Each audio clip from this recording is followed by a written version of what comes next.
So, I'd like to call on our musicians and our ministers to please come forward and sing in the part as we prepare to commune with the Lord with our Lord's Supper this morning. We did not do it last Sunday because our members are camp.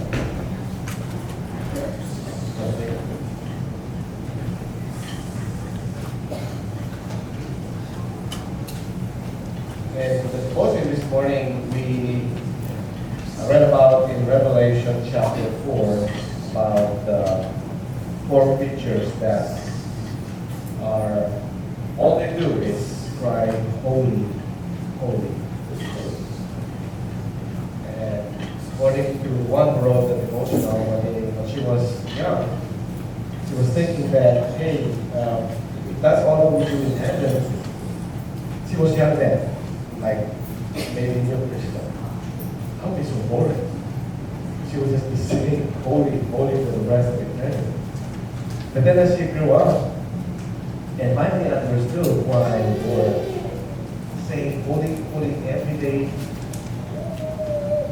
that's all they do. Well, it's because they see the glory of God. It's because they see who they are in the presence of God. And they see how awesome and how powerful God is. When John in Revelation wrote that chapter, he was on earth, but then all of a sudden he was brought into spirit. He says there that I was in the spirit, and he was ushered in heaven. So in heaven he sees this throne, and someone is sitting on the throne. And on that throne, the one who sits on the throne is God himself. And he couldn't describe exactly the glory of God right there. He described it as the most precious stone, sapphire, gold, and all these precious stones that you can imagine on this earth. But it's there in the presence, and it's all shining.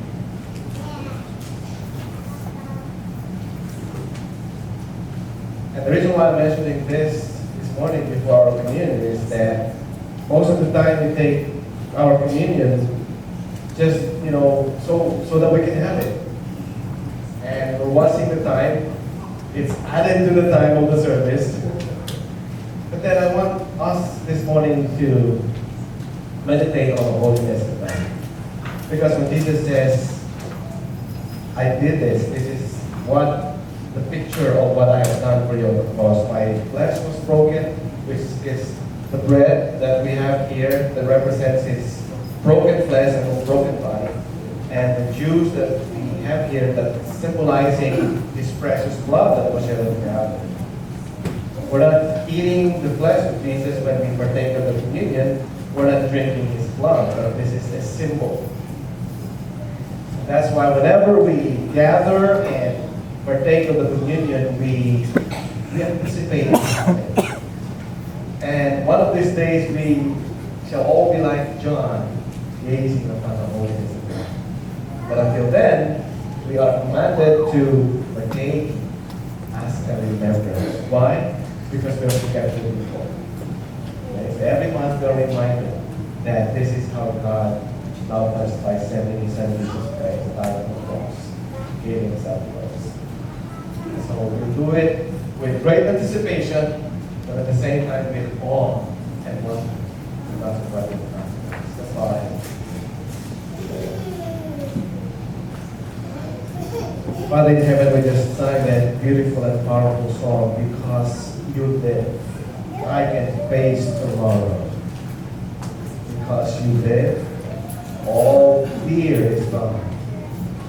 Because I know, we know, that you hold the future. And now, Lord God, we have that assurance that the life that we're living is worth it, because you have risen from the dead. Now today, Lord God, we would like to honor you, glorify you, and obey what you have commanded to us to do, faithfully, as we partake of this bread, this juice, as a remembrance of the great and precious love. Pray that you would cleanse our hearts and forgive us from all our sins. And we glorify you